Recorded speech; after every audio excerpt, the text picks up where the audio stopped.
पढ़े सुने जो प्रेम से, वह हो जाए शुद्ध स्वरूप।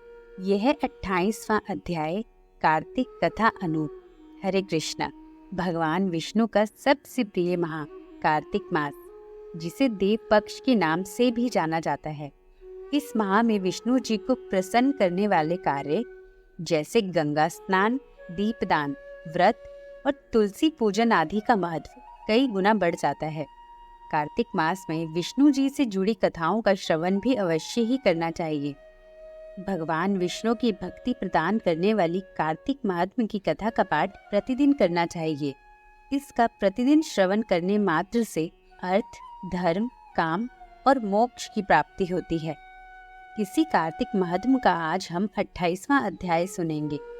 पिछले अध्याय की कथा में हमने श्रवण किया था कि विष्णु जी के पार्षदों ने धर्मदत्त नामक धर्मनिष्ठ ब्राह्मण को अपने पूर्व जन्म की कथा का वृत्तांत सुनाया, जिसे सुनकर धर्मदत्त ने उनसे पूछा, मैंने सुना है कि जय और विजय भी भगवान विष्णु के द्वारपाल हैं। उन्होंने पूर्व जन्म में ऐसा कौन सा पुण्य कर्म किया था जिससे वे भगवान के समान रूप धारण करके वैकुंठ धाम के द्वारपाल हुए। दोनों पार्षदों ने कहा, ब्राह्मण, पूर्व काल में त्रिनबिंदु की कन्या देवहूति के गर्भ से महर्षि कर्दम की दृष्टि मात्र से 2 पुत्र उत्पन्न हुए। उनमें से बड़े का नाम जय और छोटे का नाम विजय हुआ। इसके बाद उसी देवहूति के गर्भ से योग धर्म के जानने वाले भगवान कपिल उत्पन्न हुए। जय और विजय सदा भगवान की भक्ति में तत्पर रहते थे। वह नित्य अष्टाक्षर मंत्र का जप और वैष्णव व्रतों का पालन करते थे। एक समय राजा मारुत ने उन दोनों को अपने यज्ञ में बुलाया। वहाँ जय ब्रह्मा बनाए गए और विजय आचार्य। उन्होंने यज्ञ की संपूर्ण विधि पूर्ण की। यज्ञ के अंत में अवभृत स्थान के पश्चात राजा मारुत ने उन दोनों को बहुत धन दिया। धन लेकर दोनों भाई अपने आश्रम पर आ गए। वहाँ उस धन का विभाग करते समय दोनों में कुछ विवाद उत्पन्न हो गया। जय ने कहा, इस धन को बराबर बराबर बांट लिया जाए। विजय का कहना था, नहीं, जिसको जो मिला है वह उसी के पास रहे। तब जय ने क्रोध में आकर लोभी विजय को श्राप दे दिया, तुम ग्रहण करके देते नहीं हो, इसलिए ग्राह अर्थात मगरमच्छ हो जाओ।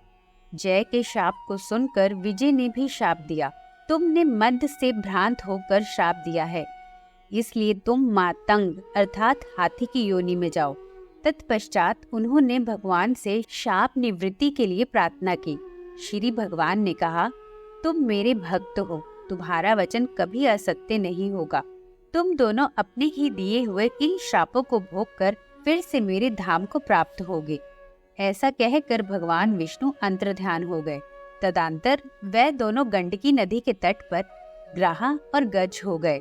उस योनि में भी उन्हें पूर्व जन्म का स्मरण बना रहा और वे भगवान विष्णु के व्रत में तत्पर रहे। किसी समय में वह गजराज कार्तिक मास में स्नान के लिए गंडकी नदी गया, तो उस समय ग्राह ने शाप के कारण उस गज को पकड़ लिया।